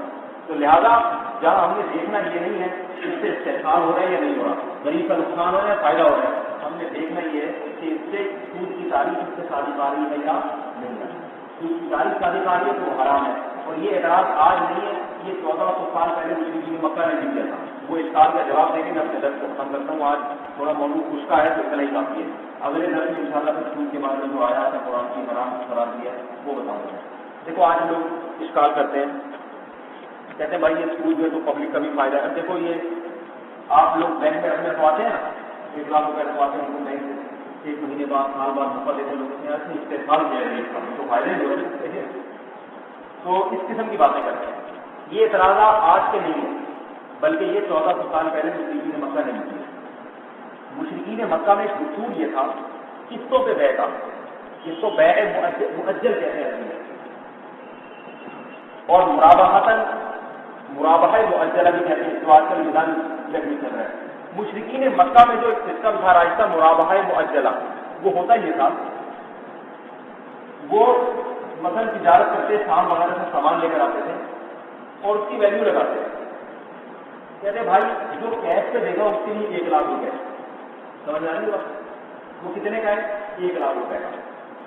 اور اگر کوئی قسطوں میں ہم سے خریدے گا یا 1 سال کے بعد پیمنٹ کرے گا تو یہ 2 لاکھ کی بیچیں گے. آئی بات سمجھ.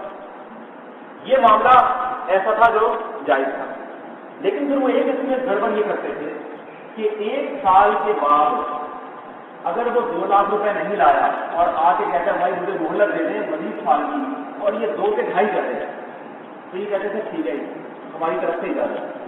قرآن نے اس کو حرام قرار دے دیا کہ جب وہ مقروض ہو گیا ہے تو اب اس سے اضافی کچھ نہیں لے سکتے, 2 لاکھ سے زیادہ.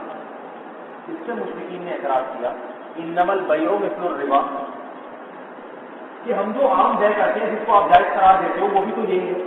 جب وہ پہلی دفعہ ہمارے پاس آیا تھا ہم نے اس سے کہا تھا کہ بھائی کیش پیمنٹ 1 لاکھ کی, ایسا سال کے بعد دو گے تو 2 لاکھ کا, تو ہم نے وہ سال کے بعد کیا وعدہ ہوا, ہم نے 1 سال سے اس سے اضافی 1 لاکھ کمایا. اب ہم مزید اگر 6 مہینے کی مہلت دے کے اضافی 50,000 کما رہے ہیں تو انما البیع, یہ جو اگلا معاملہ اس کو آپ سود قرار دے رہے ہیں, تو یہ سود بھی تو اسی بیع کی طرح ہے جس کو آپ حرام قرار دیں گے. نتیجہ کیا نکلا, پہلے والی بیع جس میں اسی مجلس میں وہ طے کر کے چلا گیا. یہ بہت اہم بات ہے, اس کو اسی طرح سن لیجیے, آخری بات ہے, اس لیے تھوڑا سا دماغ اور لگا لیں. آخری بات ہے لیکن بہت اہم بات ہے, سن لیں. دیکھو ہوتا یہ تھا کہ وہ جب مال بیچتے ہیں، مثال ہم گاڑی فرض کر لیتے ہیں یا ایسی چیز اونٹ کوئی ایسی چیز فرض کریں، گندم 100 بوریاں گندم کی وہ بیچ رہے ہیں، 100 بوریوں کی قیمت انہیں لگائی 1 لاکھ روپے، اگر کیش پیمنٹ کرنے دیتے ہو انہوں نے کہا دیکھو اگر قسطوں پہ دیتے ہو سال کے بعد دو گے تو 1 لاکھ کے بجائے ہم کتنا دیں گے 2 لاکھ، تو وہ کہتے کہ 1 سال پہ ہم کیونکہ مدت بڑھ رہی ہے تو 1 سال کی جو پیریڈ ہے اس پیریڈ سے ہم 1 لاکھ روپے کا نفع اٹھاتے ہیں، اس کو اسلام نے حلال کرا دیا۔ البیع سے یہ والی بیع ہوا، البیع مخصوص ہے۔ پھر انہوں نے کہا کہ اگر سال کے بعد وہ نہیں آتا ہم اس کو مزید 1 سال کی مہلت دے کے کہتے چلو 1 لاکھ اور بڑھا، پہلے بھی تو ہم نے 1 لاکھ بڑھائے تھے نا، سال کے بدلے 1 اور بڑھا۔ قرآن نے کیا قرار دیا؟ لا تأکلوا الربا، یہ جو قرض پہ اضافی نفع ہے یہ نہ کھاؤ۔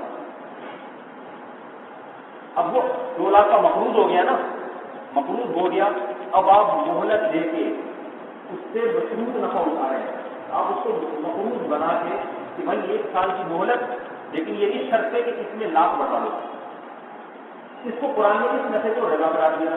تو وہ کہنے لگے انما البیع مثل الربا، یہ جو بیع تھی یہ بھی تو سود کی طرح ہے، وہ کیوں حلال ہے؟ اور اگر وہ حلال ہے تو یہ بھی حلال ہونا چاہیے، وہ حرام ہے تو یہ بھی حرام ہونا چاہیے۔ اس کا قرآن نے بڑا بہترین جواب دیا، اور اس جواب میں قرآن نے علماء کے لیے بڑی آسانی کی۔ قرآن نے یہ جواب نہیں دیا کہ نہیں اس میں معاشرے کا استحصال ہوتا ہے، اس میں نہیں ہوتا، دیکھو نا غور کرو تو فرق سمجھ میں آ جائے گا۔ جیسے آپ نے قرآن سے کہتے ہیں نا، یہ صاحب کہنے لگے یہ جو سود حرام تھا نا مشرکین مکہ کے زمانے میں، وہ تو اس لیے تھا غریب کی مجبوری سے فائدہ اٹھاتے تھے، آج کل تو غریب کی مجبوری سے تھوڑی فائدہ، غریب اپنی مرضی سے دے رہا ہے، تو قرآن نے ان سب کا منہ بند کر دیا۔ پھر بعض لوگ آتے ہیں یہ بھی تو وہ قسطوں سے دینے کے لیے، ایک صاحب نے میرا سر کھا دیا میں نے کہا بھائی تم میری جان چھوڑ بھاگ رہے ہیں، کہنے لگے یہ قسطوں پہ بھی تو یہی ہوتا ہے، وہ بھی تو یہی ہوتا ہے۔ میں نے کہا میرے بھائی کو ہوتا ہے، مجھے نہیں پتا ہوتا ہی نہیں ہوتا، اللہ نے اس کو حرام اس کو حلال کر دیا، اللہ سے پوچھا جائے۔ تو قرآن نے اس کا کیا جواب دیا؟ مشرکین مکہ نے کہا کہ یہ بھی تو وہی ہے، انما البیع مثل الربا، بیع بھی تو سود ہی کی طرح ہے۔ تو قرآن نے کہا نہیں، بیع سود کی طرح نہیں ہے، احل اللہ البیع وحرم الربا، سود کو اللہ نے حرام قرار دیا ہے اور بیع کو اللہ نے حلال قرار دیا ہے۔ ایک کام کو اللہ حلال کہہ رہے ہیں اور ایک کو حرام کہہ رہے ہیں، تو دونوں ایک طرح کہاں سے ہو گئے؟ ایسا پیارا سمپل جواب دیا قرآن۔ قرآن کہہ رہے ہیں اپنی عقلوں پہ ماتم کرو، مشرکین کو کہہ رہے ہیں یہ تم نتیجے اور مال کے لحاظ سے ایک چیز کہہ رہے ہو، لیکن ایک چیز ایسی ہے جس کو خالق کائنات حلال کہہ رہا ہے وہ کہہ رہے اجازت ہے، اور دوسری چیز ایسی ہے جس کو وہ کہہ رہے اجازت نہیں ہے، تو دونوں ایک طرح کے کہا ہو گیا بھائی یہ حرام ہے حلال ہے۔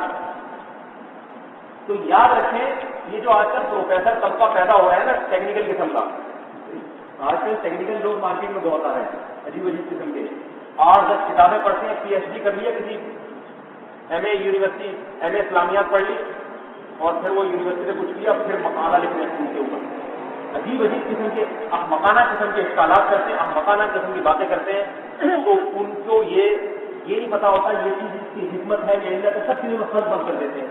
یاد رکھو علم دین جتنا نازک ہے دنیا میں کوئی علم اتنا نازک نہیں ہے، یہ ایسے نہیں کہ 2 کتابیں پڑھ گئے فتوے چھاپنا شروع کر دیں۔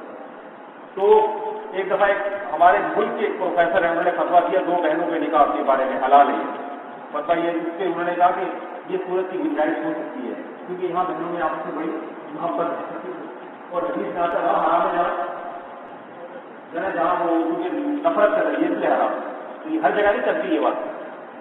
تو اسی طرح شلوار ٹخنوں سے نیچے ڈھانکنا حدیث میں اس کی علت تکبر قرار دی گئی ہے، لیکن یہ اس کی علت نہیں، اس کی حکمت ہے۔ علت وہ حدیث ہے جس میں شلوار ٹخنوں سے نیچے رکھنے پر منع کیا ہے۔ ہاں یہ علماء جانتے ہیں کہ کون سی چیز جس کو حدیث میں بیان کی واقعی حکمت ہے اور کون سی چیز وہ علت ہے، اس لیے باقاعدہ اصول فقہ میں کتابیں لکھی گئی ہیں، اصول فقہ مدارس میں پڑھائے جاتے ہیں کہ بعض دفعہ ایک چیز علت ہوتی ہے، بعض دفعہ وہی جو حدیث میں بیان ہوئی ہے وہ حکمت ہے۔ مثال کے طور پر حدیث میں بیان کیا ہے کہ ایک چیز جو ہے نا اجل معلوم ہونی چاہیے اور اس کی علت بیان کی کہ اگر نہیں ہوگی تو لڑو گے آپس میں، یہاں یہ علت ہے، پتہ یہ چلا کہ اگر کوئی چیز ایسی مجبور ہے جس میں لڑائی کا اندیشہ نہیں ہے تو وہ جائے۔ یہ علماء فیصلہ کرتے ہیں، فقہاء فیصلہ کرتے ہیں، اس کے اصول ہیں کہ کہاں حکم کا مدار علت پر ہوگا اور کہاں حکم کا مدار جس کو حکمت سمجھ رہے ہیں اس پر ہو۔ اب میں آخری بات آپ سے یہ بتاؤں کہ مشرکین نے یہ اعتراض کیا تھا کہ وہ بیع بھی تو بھائی اسی طرح سے ہے، تو اللہ نے کیا جواب دیا؟ اس طرح نہیں ہے. احل اللہ البیع وحرم الربا، اللہ نے بیع کو حلال قرار دیا ہے، تجارت کو حلال قرار دیا ہے، اور سود کو اللہ نے حرام قرار دیا.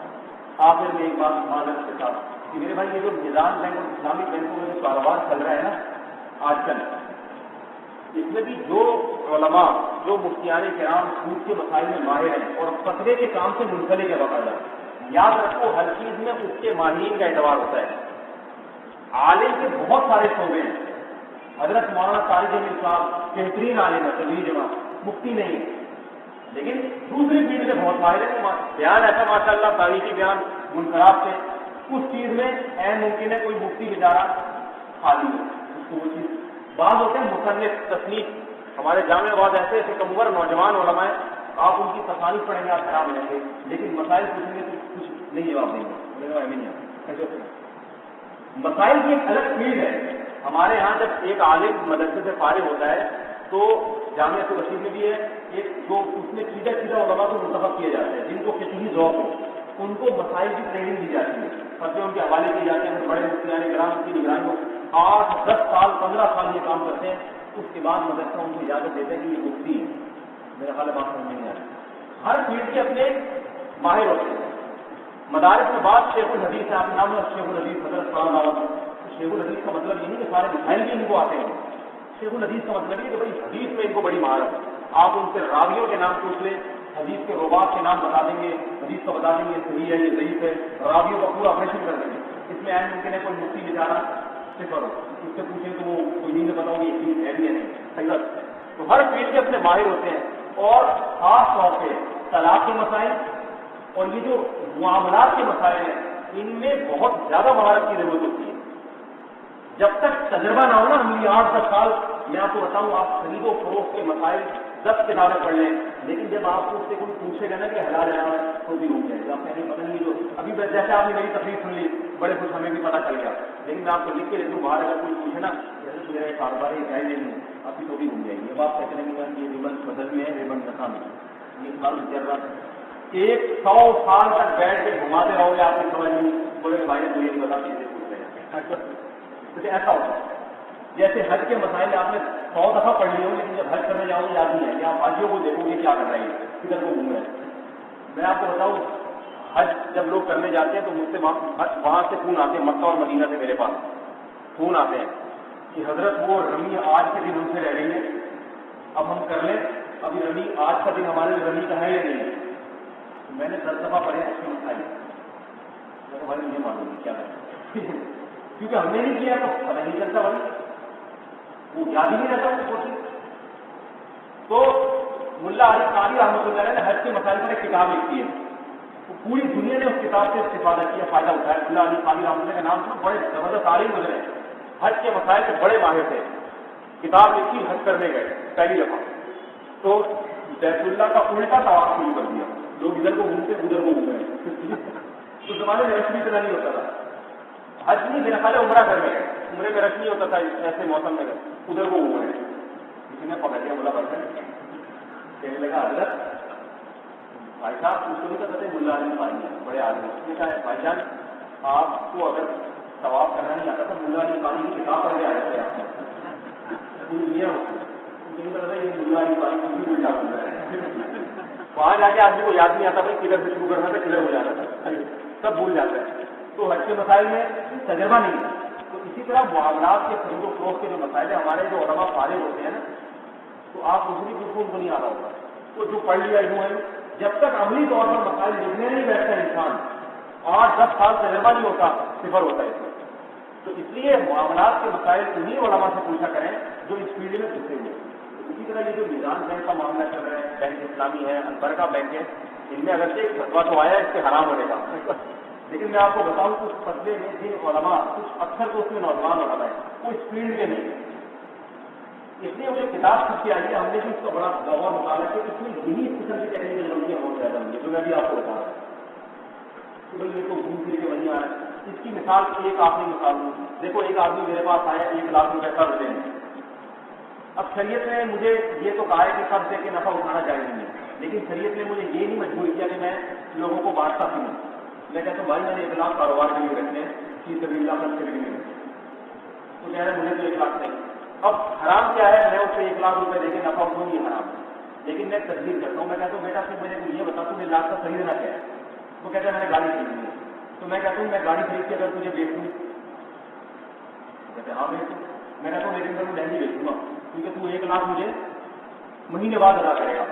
میں تو ابھی خرید رہا ہوں، ابھی پیسے ادا کر رہا ہوں اور تو مجھے بیچے گا دے گا. تو میں نے کیا کیا، شو روم سے گاڑی خریدی 1 لاکھ کی اور اس کو قسطوں میں 1.5 لاکھ کی بیچ دی. یہ بالکل خراب قیمت جائز. دیکھو نتیجہ تو وہی نکلا نا. میں اگر 1 لاکھ دے کے اس میں 1.5 لاکھ ملے گا حرام، لیکن میں نے گاڑی خرید کے اس کو 1.5 لاکھ کی بیچ دی، یہ جائز ہے. اب پبلک حرام کے وہ نتیجہ تو گھما پھرا کر نہیں، میرے بھائی وہ نہیں نکلا نتیجہ. پہلی بات یہ تو عضو حدیث یہ حلال ہے، نبی علیہ السلام کی صحیح حدیث ہے اس کے حلال ہونے کے بارے میں. تو جب اللہ کے نبی کی حدیث ہے تو نتیجہ کچھ بھی نکلے، جب حلال ہے تو حلال ہے. اس کی ایک مثال دیتا ہوں. حضرت بلال رضی اللہ تعالیٰ عنہ کے پاس کھجور تھے، عمدہ کھجوریں. حضرت بلال رضی اللہ عنہ وہ نہیں پرانی کھجوریں تھی حضرت بلال کے پاس. حضرت بلال نے وہ 2 سا کھجوریں بیچی عمدہ کھجوروں کے بدلے میں، 1 سا کے بدلے میں، یا عمدہ کھجوریں بیچی 2 سا کے بدلے میں. نبی علیہ السلام کے پاس آیا، آپ نے اتنی کھجوریں دیکھی، فرمایا کہاں سے ہیں؟ فرمایا تھوڑی سی اچھی کھجوریں تھی، وہ بیچ کے میں نے وہ دے کے اس کے بدلے میں یہ 2 سا لے لیا. اب پوری افل کیونکہ دن سے تبادلہ ہو رہا ہے.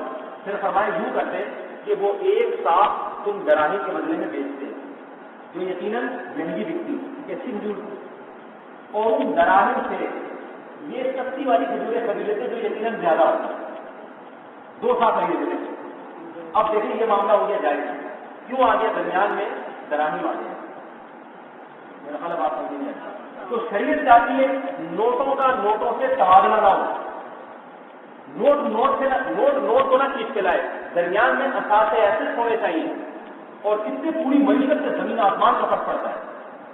اس کی مثال دیکھو، بینک جو پوری بینک ہیں وہ قرضہ دیتے ہیں اور قرض نوٹوں کا نوٹوں سے تبادلہ ہو رہا ہے، خام میں نوٹ کی ویلیو گر رہی ہے.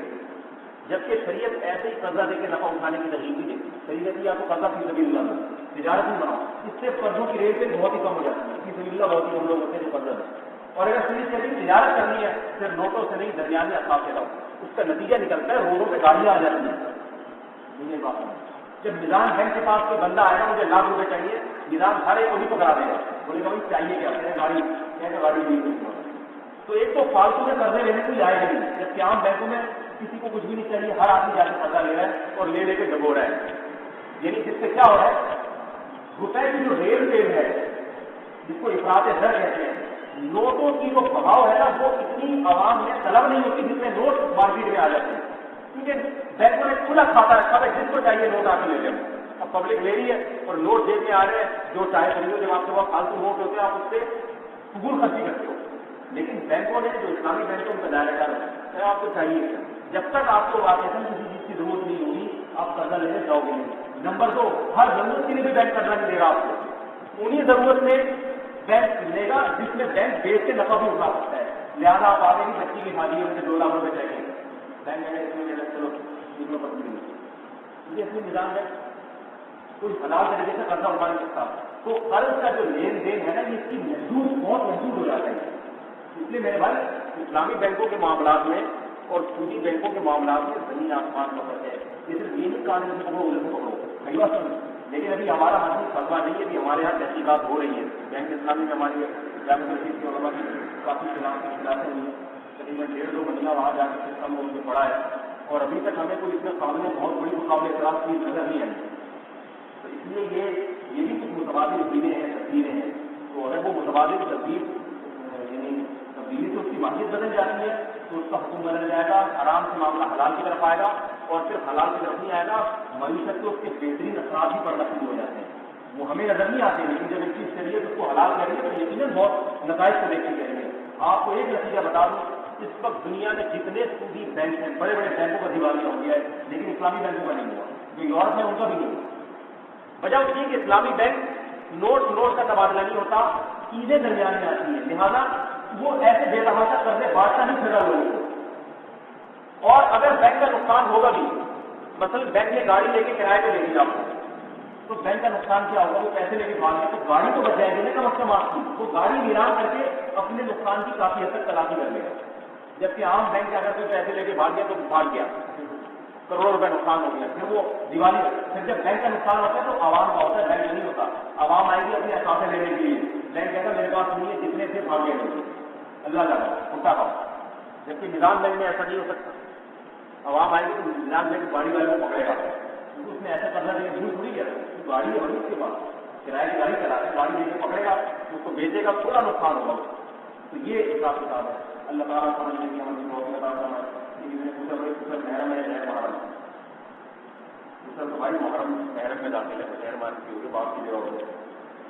سریام دانی عورت کو پورے مارنے کا کیا دل جائے سریام دانی کوڑے مارنے کا کہتے ہیں. سریام ماروں بولے برقع پہنا کے تھوڑا ہی لگا ایک طریقے. یہ جو کوڑے مارے ہیں نا سماج میں وہاں کے طالبان نے نہیں مارے، پورے آ گئے پتہ نہیں کیا. اگر وہ مارتے تو 100 لگاتے ہیں، 37 کو چھوڑ نہیں دیتے. اور پہلی بات یہ اگر کسی عورت نے خدا نہ خواستہ فکر کے ساتھ بدکاری کی تو اور شادی شدہ تھی تو زنا کرنا چاہیے، وہ رجم کرنا چاہیے اس کو. اور اگر شادی شدہ تو سریعام 100 کوڑے مارنے چاہیے. اس کو دہشت گردی سے تعبیر کرنا شریف کفر ہے.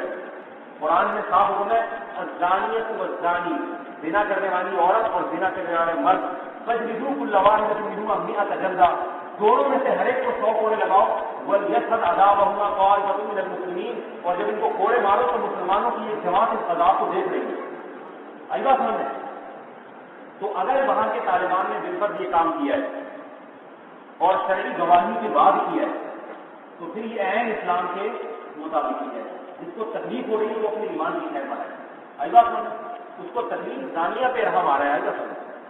تو ویسے بم پھٹتے ہیں. ابھی دیکھو سوال میں کیا ہو رہا تھا، اس کو تو کسی نے کہانی پڑھی نہیں باندھی، کوئی کسی نے ماتم نہیں کیا، کوئی احتجاج نہیں کیا. وہاں جب بم پھٹ رہے تھے تو دیکھ لو صحیح تو جو ہے نا وہ عورتوں کو کھینچے ہوئے ہیں. مگر یہ جو آپ کی جو وہ ہے وہ کیا نام ہے اس کا، جو آسما جہانگیر جو بہت ہی ماشاء اللہ خواتین کے حقوق میں ضرورت سے زیادہ کسانی نکل گئی ہے. کبھی کوئی احتجاج نہیں ہوا، کچھ بھی نہیں ہوا. افغانستان میں دیکھو امریکہ کیا کر رہا ہے. طالبان تو صرف کوڑے مارتے تھے نا، اگر دل پر مارتے نہیں تھے، کوڑے مارتے تھے نا. امریکہ تو بم مار رہا ہے وہاں کی عورتوں کو، تو کوئی احتجاج نہیں. تو دوسری بات یہ ہے دوسری بات یہ ہے کہ یہ جو کارروائی ہوئی ہے یہ وہاں کے طالبان نے صاف طور پر انکار کیا، ہم نے نہیں کی. اگر وہ کرتے تو انکار ہی کر کے اقرار کرتے ہیں، میڈیا میں دکھاتے ہیں ہم نے کی، انہوں نے نہیں کی. وہ کرتے سینٹس مار کے چھوڑتے ہیں.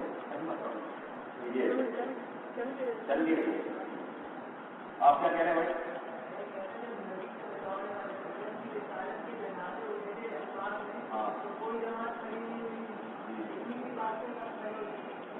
یہ صرف اسلام کو بدنام کرنے کا ایک وہ ہے. وہاں آپ دیکھیں گانا میں اور ادھر ادھر جو حساب کیا ہے وہاں عوام کو مارا جس طرح بے تحاشا طریقے سے، پورے پورے گھر میں مار سکتی ہیں، کسی کی پیشانی میں بل سکتی ہیں. ایک لڑکی کو کوڑے کیا لگائے پوری دنیا سیکھ رہی ہے. تو وہ لڑائی بھی نہیں ہے وہ، کیونکہ اس کے لیے شرعی شہادتیں چاہیے ہوتی ہیں اور پورے حساب کتاب کے بعد مارتے ہیں اگر وہ کوڑے مارتے ہیں. اچھا بروز جمعرات آپ کوڑے مارے ہیں تو آپ چلائیے. نبی علیہ السلام سے لے کر آپ نے سلیمہ تک سیام اس کا کوڑے مارنے کی کوئی ثبوت ہے؟ کیوں نہیں ہماری دانیہ عورتوں کو تو ہمیشہ سے کوڑے لگتے رہے. اگر لیکن اس کا دانیہ ہونا ثابت ہو جائے 4 گواہوں سے تو عورت کو سریام کوڑے مارنے کا حکم قرآن نے دیا ہے. عورت ہو یا مرد ہو جی پردے میں مارے جائیں نا بغیر پردے جی فرمائیے.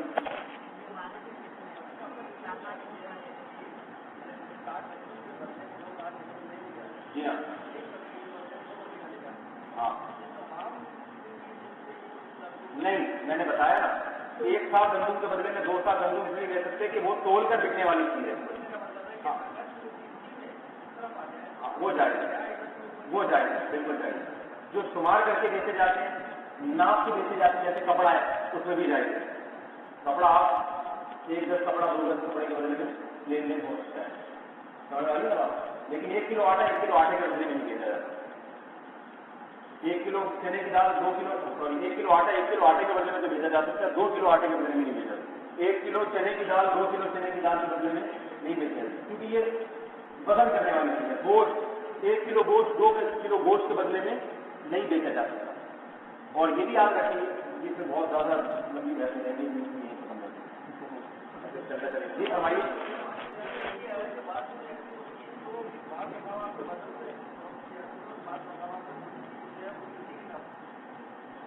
اچھا مطلب بس جہاں تول کے بک رہا ہے وہاں اس میں حرام ہوگا. جہاں جن کے بکنے کا رواج ہے, جیسے ہمارے یہاں جن کے بیچتے ہیں تو ہمارے یہاں جائز ہے اس کا لیتے ہیں, لیکن جن علاقوں میں تول کے بیچنے کا رواج ہے ان علاقوں میں تو نہیں جاتی جائز ہے.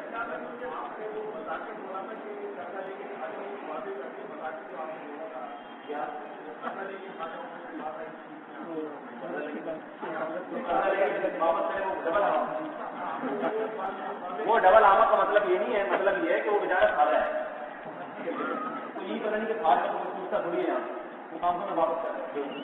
لیکن اگر اللہ کی لاہیت کے ذریعے واپس کو ضروری ہے بھائی واپس کرنا ہے اللہ تعالیٰ